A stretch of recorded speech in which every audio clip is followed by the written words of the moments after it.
If I could give some advice to my younger self, I would probably tell her that you're going to get a lot of questions in college, the most daunting of which is, what are you going to do when you graduate? This question will haunt you in the grocery store, at dinner parties, at any social function ever. Everyone wants to know your future job and whether you have a boyfriend. Sadly, I don't have a clear answer to the first question yet, and the pressure to know is only getting higher.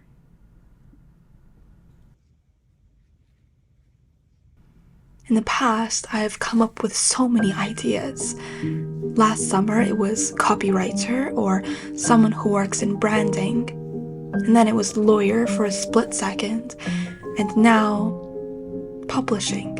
Most answers don't feel completely right in the moment, so I'm in the habit of keeping my words vague, open to infinity. I end my sentences with words and the possibilities therein. It's very clever.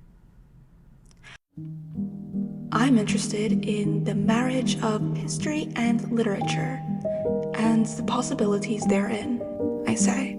Or, if I'm feeling extra mysterious, I'm interested in the intersection of nature, literature, and politics, and the possibilities therein. People ask big questions, and I give big answers. It's a conversation that leaves almost everything to the imagination.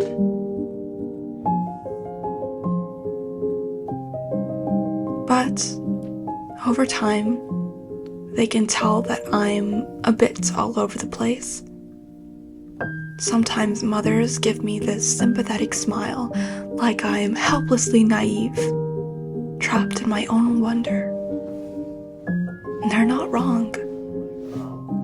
I have a habit of squeezing myself into the largest Venn diagrams. I can't tell if that's something to be proud of.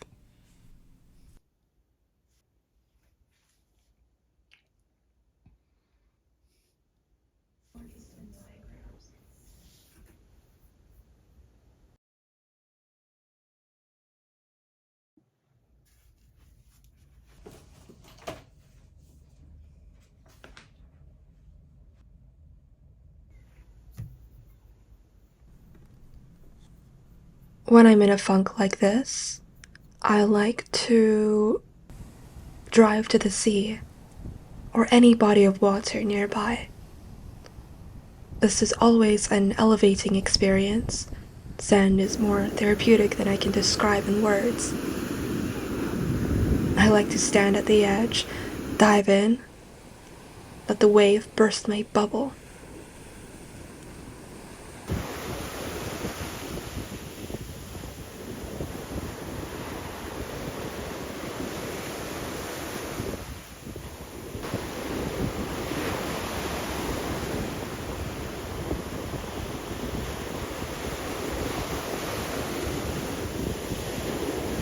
And the sea is not what it used to be.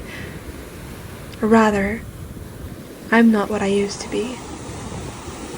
There are so many parts to it that I didn't notice when I was younger. I used to splash it violently, make a whole sandy mess. Now I just float and read at the shore.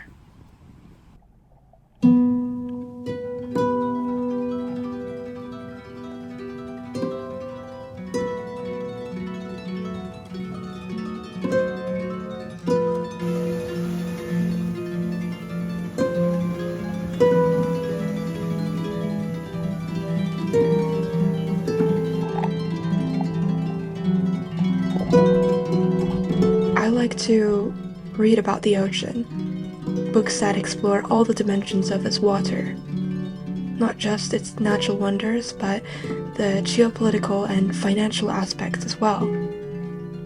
All the hidden currents of wealth and power that flow beneath its surface.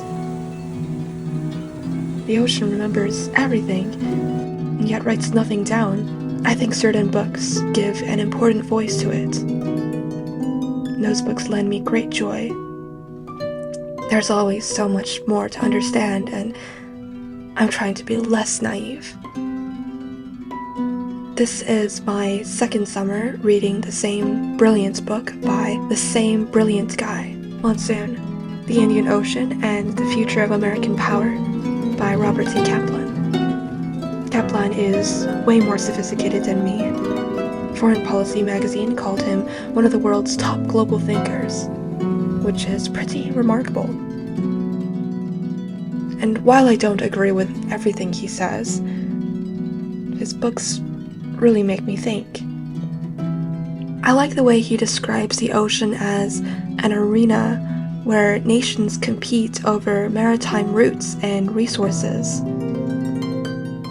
How China has invested in ports all over the Indian Ocean to secure power over energy and supply lines, intensifying competition with India and the US, and how all the while, India's efforts to expand influence has faced pushback from Pakistan, which aligns with China and others to counterbalance it.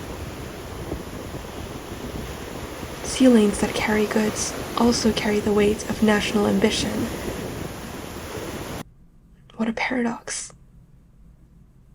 But such rigid rivalries swim in the most fluid parts of nature. Nature, literature, and politics. These large structures that run much of the world intersect under the water.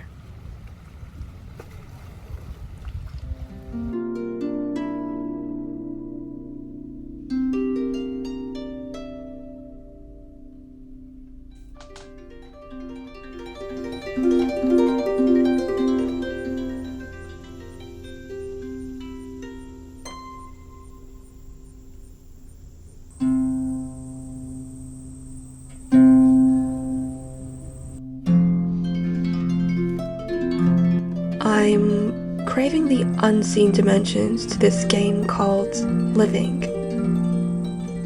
People say it's a cold world out there, but what does that mean?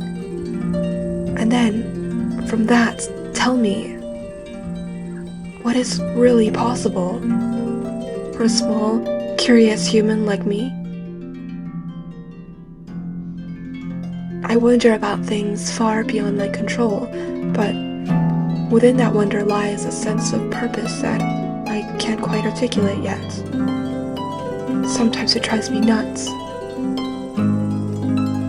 But I keep reading, anyways. Show me the wide-angle view through the eyes of a top global thinker. And I'll watch it again and again.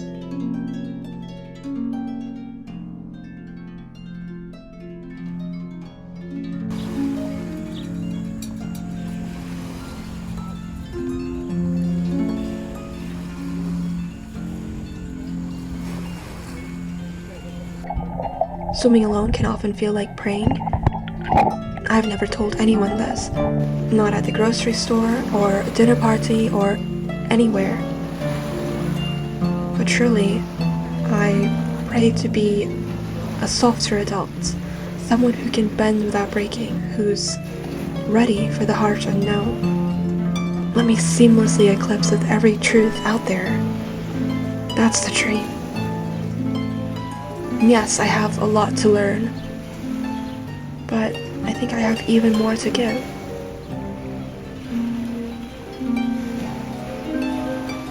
And when I'm thrust into the cold, real world and face a rude awakening about survival among adults, somehow, I'm going to give it my all.